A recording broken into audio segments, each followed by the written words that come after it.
Bonjour tout le monde, je suis Mohamed Amines Soufi, doctorant en troisième année de thèse au sein de l'I2M de l'Université de Bordeaux, en partenariat avec l'entreprise Géotech. Et aujourd'hui, j'ai le plaisir de vous présenter une partie de mes travaux qui concerne les effets des cycles de séchage, humidification et de la nanosilice sur la stabilisation des sols argileux sous chaussée. Alors, pour cette présentation, je vais suivre le plan suivant. Tout d'abord, une introduction du phénomène RGA, retrait-gonflement des argiles. Ensuite, je vais présenter ma solution de remédiation, qui est la nanosilice. Après, je vais détailler les propriétés géotechniques et minéralogiques des sols étudiés et les cycles de séchage, humidification qui sont menés au laboratoire. Et enfin, je vais finir par une conclusion et des perspectives. Bon, une petite introduction de ce que c'est une argile. Alors, c'est tout simplement un empilement de feuillets très fins, de l'ordre de l'angstrom, 0,1 nanomètre. Donc, en gros, on distingue deux grandes familles d'argiles, on va dire de minéraux argileux. Il y a la famille des kaolinites, qui ont une structure de feuillet 1,1, ce qu'on appelle 1,1, et qui est peu gonflante. Et il y a ce qu'on appelle la deuxième famille, la famille des momorionites, ou ce qu'on appelle les smectites, qui ont une structure 2,1 et qui sont très gonflantes. Donc, en fait, ces structures, elles expliquent un peu le comportement des sols argileux. C'est-à-dire que lors de l'humidification, les argiles, elles gonflent par absorption de l'eau entre les feuillets. Et lors du séchage, en fait, elles se rétractent. Et donc, cela peut causer des fissures qui peuvent être visibles sur les maisons et sur les routes. Donc, maintenant, je vous présente ma solution de stabilisation, qui est la nanosilice. Alors, tout d'abord, c'est quoi une nanosilice? Alors, c'est tout simplement une suspension de particules de silice de taille nanométrique, qui va de 1 à 500 nanomètres. Et donc, ces particules, elles sont stabilisées par des charges négatives grâce à ce qu'on appelle des groupes hydroxyles. Donc, c'est des groupes OH- qui sont à la surface de la particule de silice.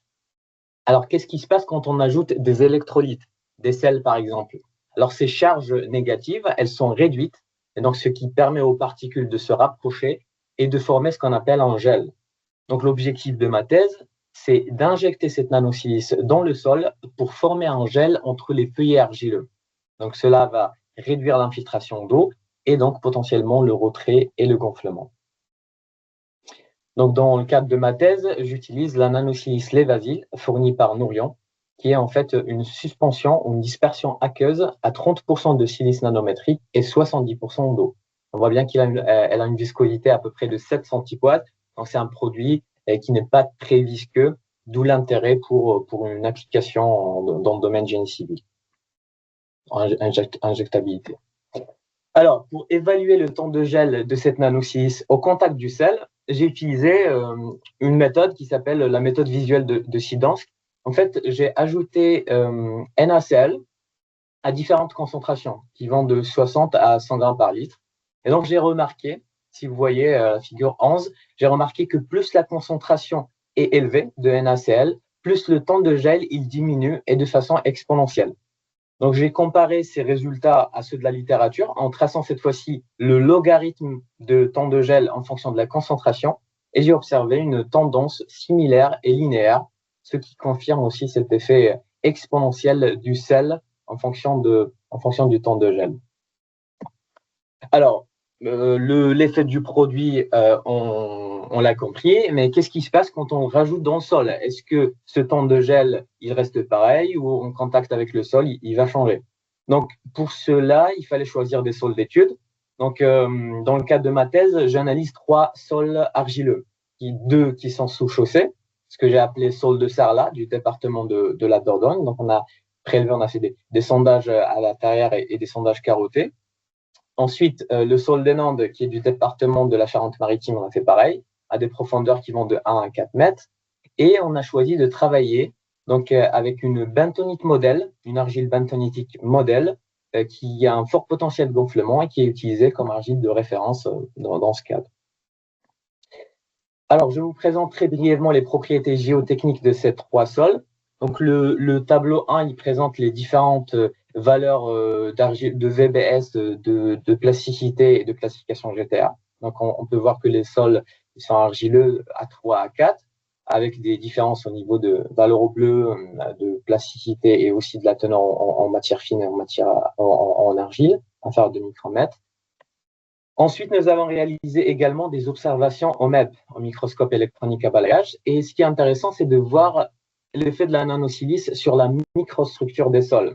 Donc, je vous présente l'effet sur la bentonite à fort potentiel gonflement. Comme vous pouvez voir, avant traitement, on observe des vides dispersés, mais après ajout de 10% de nanosilice, on voit que ces vides ils sont partiellement comblés et une certaine flocculation commence à se former, ce qui peut renforcer la cohésion du sol.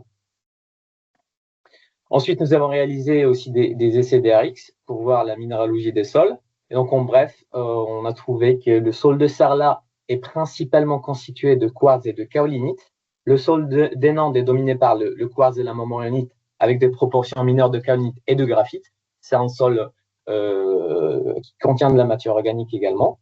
Et la bentonite, elle est riche en marmorionite et en quartz, avec aussi des quantités secondaires de calcite et d'ylite. Donc, c'est une bentonite calcique gonflante et pas une bentonite sodique, d'où les faibles valeurs de plasticité par rapport aux bentonites sodiques qui ont des indices de plasticité très très forts. Alors maintenant, je passe au cœur de mon travail, qui est en fait les cycles de séchage et humidification. Vous arrivez à voir mon écran? Oui, oui, on voit votre écran. Voilà. Alors, pour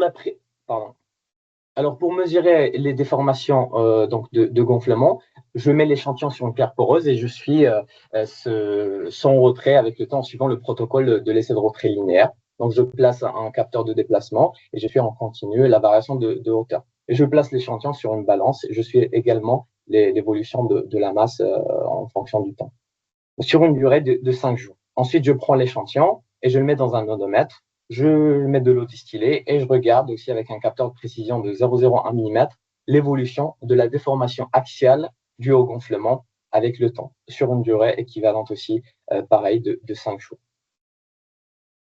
Alors, pour la préparation des échantillons, je réalise un essai Proctor. Donc, après compaction, je prélève avec une bague odométrique rigide qui fait 50 mm de diamètre et 20 mm de hauteur. Je prélève un échantillon et je regarde en fait l'évolution de la structure de ce sol avec les cycles. Donc, sur le tableau 2, j'ai présenté un peu les valeurs initiales, on va dire les conditions initiales des mélanges, en termes de teneur en eau, de densité sèche initiale. Et donc, le traitement de la nanosilice, je l'ai évalué sur la bentonite, donc en faisant varier la nanosilice de 4, 10 et 20% en poids.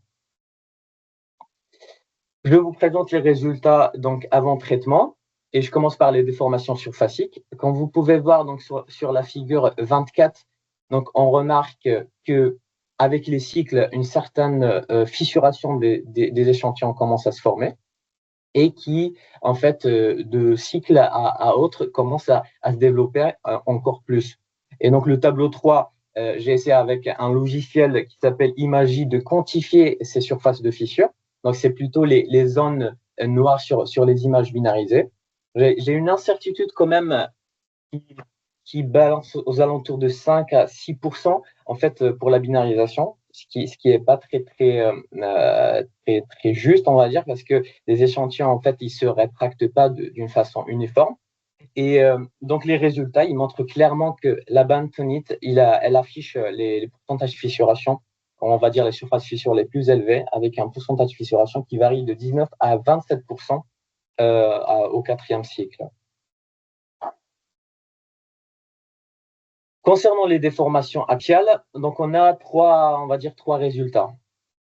Premier résultat, si on compare les déformations axiales surfaciques pour les trois sols, on peut voir que les déformations axiales, elles sont moins importantes que celles surfaciques. Donc ça, c'est un résultat à prendre en compte dans l'évaluation du comportement des sols face au retrait et gonflement. Là, on a l'habitude de faire l'essai de retrait linéaire.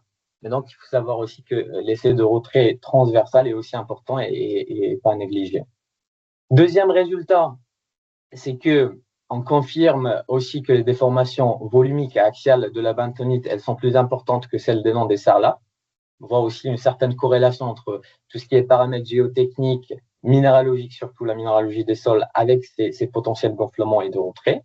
Et le troisième résultat, c'est qu'on observe qu'à partir du troisième cycle, on a une certaine stabilisation qui se fait en termes de déformation, avec une stabilisation au niveau des déformations de retrait à 15% pour le sol de Sarlat, donc une déformation volumique, 21-24% pour Enand et de 36% pour la bentonite.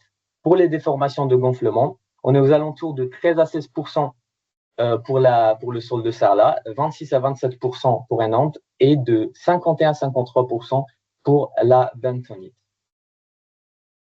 Donc maintenant, je vous présente les résultats après traitement. On peut voir que au premier cycle, on observe une certaine réduction des amplitudes de retrait et de gonflement en ajoutant la nanosilice.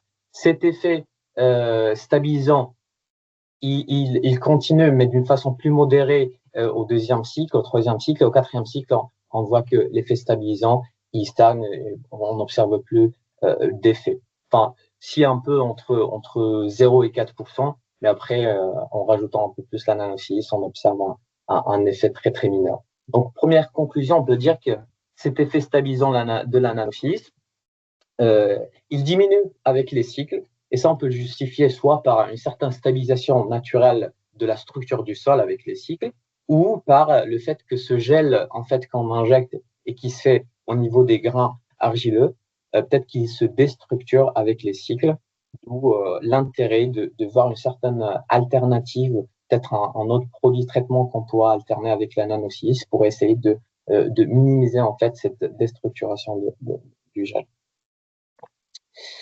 Alors, pour conclure, je rappelle que cette étude a été réalisée sur 2 sols sous-chaussés français, issus de 2 sites français, Sarlat et Nantes, et une bentonite référence qui est gonflante. Donc, on a confirmé le caractère gonflant de cette bentonite et de ces 2 autres sols à travers des essais géotechniques, des caractérisations minéralogiques et aussi des cycles de séchage et humidification. On a remarqué qu'il y a une certaine corrélation avec les minéraux présents dans les sols et leur caractère gonflant. Donc, le sol de Sarlat qui est dominé par la kaolinite, il a montré des déformations très faibles. Le sol des Nantes qui contient de la matière organique, c'est aussi intéressant d'étudier ce paramètre avec les propriétés minéralogiques. Donc, ce sol des Nantes, il présente des valeurs quand même modérées de gonflement et de retrait. Et la bentonite, elle affiche les déformations les plus importantes. On a trouvé également que la nanosilice, elle est efficace dès le premier cycle, avec un dosage de 20%. Alors, les 20% de nanosilice, c'est une nanosilice liquide qui contient 30% de silice nanométrique et 70% d'eau pour une faible viscosité. Donc, c'est à peu près 5% poids sec. Donc, pour le côté économique, donc 20%, ça fait pas quand même beaucoup, ça fait que 5% poids sec. Donc, elle est efficace au premier cycle. Par contre, on a vu que l'effet, il est réduit avec les cycles. D'où l'intérêt, comme j'ai dit tout à l'heure, de chercher d'autres produits de traitement qui peuvent être une alternative à cette solution. Comme perspective, au niveau des dispositifs de mesure, on pourrait penser à concevoir par exemple un odomètre modifié qui peut être capable de mesurer à la fois le retrait et le gonflement sans transfert de l'échantillon pour éviter les pertes de matériaux, les erreurs de manipulation. Ça peut être efficace pour donner des valeurs plus parlantes. Et aussi, on peut évaluer le comportement de ces sols sous des conditions réalistes à travers une application de charge mécanique pour reproduire un peu le trafic, peut-être varier les conditions initiales en termes de densité sèche, la teneur en eau, et aussi étudier encore un peu plus la nanosilice, déjà faire une ACV pour essayer d'évaluer son impact environnemental, de 2, optimiser le dosage et mieux comprendre le comportement au niveau de flocculation, gélification au contact avec le sol et pas toute seule. Étudier en fait la faisabilité et conditions de mise en œuvre. Alors c'est vrai que d'un point de vue initial, on a un produit qui est liquide peu visqueux de 7 centipostes de viscosité. Donc l'idée c'est que pour nous, ça peut être simple à injecter dans le sol par rapport à d'autres produits plus visqueux, surtout quand il s'agit d'argiles A4 qui sont quasi imperméables. Et de 3, donc, essayer de voir la durabilité, de voir est-ce que ce produit liquide, il reste fixés dans le sol où ils relarguent et que ça pose aussi des problèmes au niveau de l'environnement. Je crois que c'est tout. Merci de votre attention et si jamais vous avez des questions, ce sera avec grand plaisir d'y répondre. Merci beaucoup, Mohamed Amin, pour la présentation sur, pareil, sur un sujet d'actualité, le retrait-gonflement des argiles. Alors, cette fois-ci, je vois qu'il y a deux questions sur le chat. Alors, la première question, c'est de Farima Masrouri. Quelle est la probabilité de dispersion des nanosilices dans les couches de sol par diffusion? Ah, c'était la perspective. Alors, j'ai lancé des essais de lixiviation, justement, pour savoir. Alors, juste pour relire la question, pour répondre bien, quelle est la probabilité de dispersion de nanocytes dans les couches? Ouais, alors, on a réalisé des essais de lixiviation, justement, pour essayer de voir combien de nanocytes on retrouve, parce que l'essai de lixiviation, en fait, on fait passer de l'eau sur l'échantillon qui contient de la nanocylis. On récupère un liquide, un lixivia, et on analyse chimiquement en fait ce lixivia. On voit le pourcentage des différents éléments qui sont présents, notamment la silice. Alors, pour le moment, on n'a pas trop dépié les résultats, parce que justement, on est en train d'évaluer l'efficacité du produit en termes de réduction de retrait et de gonflement, mais on observe quand même qu'il y a un certain pourcentage de silice qu'on obtient. Est-ce que ça provient du sol ou ça provient de la silice nanométrique du produit? Ça, on a réalisé un essai sans traitement et après traitement, et on essaiera de voir à peu près quel est le pourcentage de relargage de ce produit. Mais pour le moment, je n'ai pas vraiment de valeur à vous donner. L'essai il est toujours en cours et on essaiera de communiquer les résultats à travers un article. Merci pour la réponse. Alors, j'ai une deuxième question. C'est par rapport à la durée du traitement. J'imagine, c'est quoi la durée du traitement pour ce produit? La durée de traitement, j'ai pas compris la question. La durée. Alors, Le je temps de pense que gel. je pense que c'est par rapport au processus. Alors, je ne sais pas si la personne est toujours connectée. Enfin, est-ce qu'elle peut clarifier la question? Oui, je suis toujours connecté. En fait, j'aimerais savoir, lorsque le sol a été traité, c'est pour une durée indéfinie ou alors c'est pour une certaine période donnée? J'ai pas entendu. Alors, j'aimerais savoir si votre traitement, lorsqu'il a été appliqué sur le sol, c'est pour une durée infinie ou alors c'est pour une certaine durée définie. Après, il va encore falloir traiter. Ouais. Ah, ouais. Alors, c'était ça, justement, l'idée de faire des cycles de séchage, humidification. C'était justement pour savoir jusqu'à combien de cycles on arrive à garder cet effet du produit. Et on a remarqué que malheureusement, après 3 cycles, en fait, le 4e cycle de séchage humidification, l'effet, il diminue d'une façon très significative, d'où l'intérêt de choisir de travailler avec une autre alternative. Donc, à peu près après 3 cycles, cet effet, il diminue. Et ça, c'est normal parce que, en fait, le gel, il se déstructure avec les fortes variations hydriques, justement, au niveau du séchage et de la réhumidification. Le gel, il perd, en fait, son caractère solide, liaison entre les grains. D'accord. Donc, c'est pas encore une solution qui peut être adaptée sur chantier. Il faut encore l'améliorer pour pouvoir l'appliquer justement pour traiter ce problème de gonflement des argiles, si je comprends bien la réponse. Oui, alors oui et non, parce que comme j'ai présenté, quand j'ai présenté les valeurs de déformation de retrait de gonflement, on a remarqué qu'à partir de 3 cycles, en fait, les déformations se stabilisent. Donc, si D'accord. jamais on réussit à stabiliser le sol quand il y a de fortes déformations, c'est déjà pas mal. Il n'y a pas de solution miracle, il n'y a pas de solution qui va être efficace pour toujours. D'ailleurs, toutes les solutions qui existent, la durabilité, on peut en parler, mais il n'y a jamais un produit miraculeux qui va rester pour toujours. Il y a toujours des dégradations à travers sous le sol. C'est très compliqué, surtout les argiles qui sont très, très, très variables en termes de variation hydrique. Donc, c'est pas un produit qui va durer pour toujours, bien évidemment. D'accord. Merci pour la réponse. Bah, je prendrai pardon, une dernière question. C'est quel est le comportement du gonflement des sols argileux en cas de présence de nappe? Enfin, est-ce que ça a été pris en compte si on est justement devant un sol où il y a une variation de nappe et qui peut justement accentuer ce phénomène de retrait-gonflement? Alors, les sols sous-chaussés qu'on a prélevés, c'était des sols qu'on a prélevés de 1 à 6 mètres ou à 4 mètres. Donc, le niveau de la nappe était à peu près à 1 mètre. C'était des sols qui ont été quasi saturés. Je suis d'accord sur le fait que quand la nappe elle varie, en fait, les niveaux de saturation ils varient. Donc, ça peut causer ou ça peut amplifier ces problématiques de retrait de gonflement. Moi, je suis en train de réaliser une étude à l'échelle du laboratoire. Donc, je fixe quand même une teneur en eau initiale et je fais varier en fait ma saturation jusqu'à la désaturation complète. Je suis pas dans une phase d'applicabilité du produit sur chantier pour savoir l'effet de la nappe. Mais je me dis que aujourd'hui, on essaie de reproduire les conditions de chantier, mais en essayant d'avoir des conditions initiales constantes. Donc voilà. Et puis voir ce que ça donne. Bon. Bah, merci beaucoup pour vos réponses et puis pour la présentation qui était très intéressante. Nous allons passer maintenant à la dernière présentation.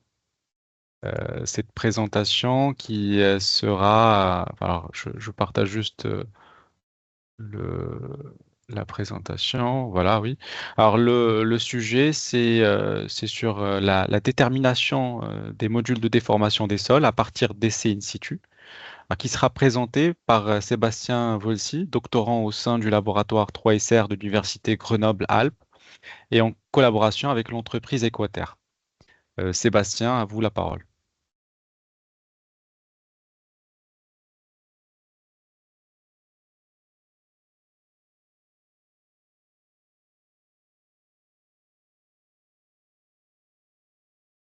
Sébastien, Merci on Ali. vous entend. Oui, ok, Merci ça Ali. Je marche. sais pas, vous m'entendez? Et on vous entend là.